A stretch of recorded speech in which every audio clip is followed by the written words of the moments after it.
We have this beautiful Lion brand yarn.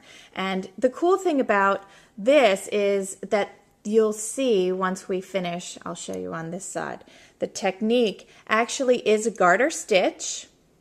And then it has this line in stocking net that goes diagonally across the pillow. The reason why I like this double decrease technique is on the right side, it's very easy to see where you're going to make your decrease. And on the wrong side row, which is where I'm going to start the tutorial for this one, this is where I used my stitch marker. I used my stitch marker here because I'm working in garter stitch for everything except one stitch. So I do move this up as I go along.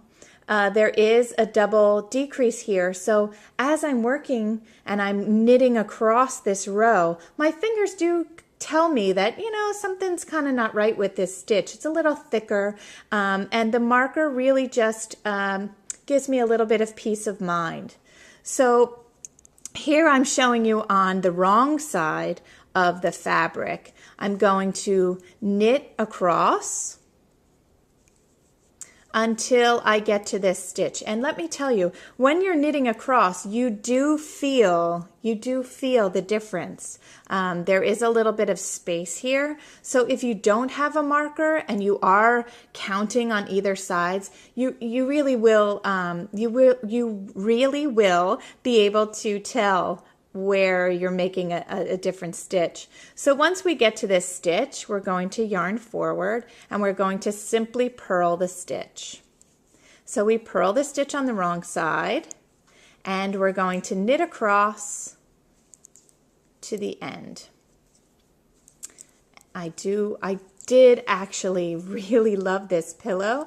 I loved the way, since you are using self-striping yarn, how the stripes looked when you were finished knitting.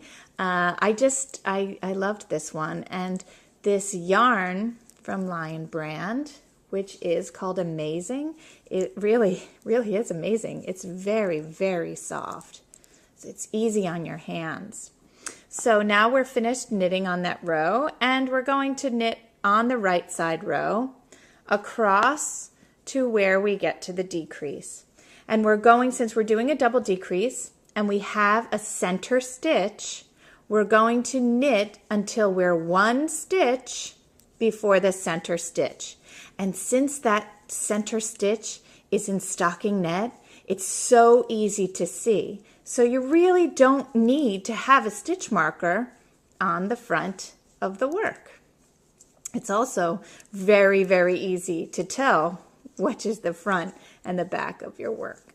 So here we go.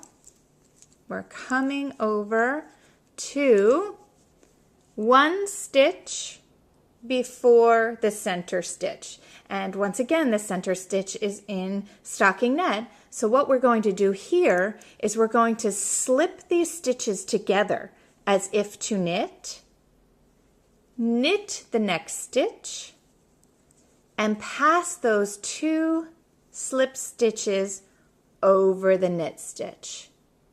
See that?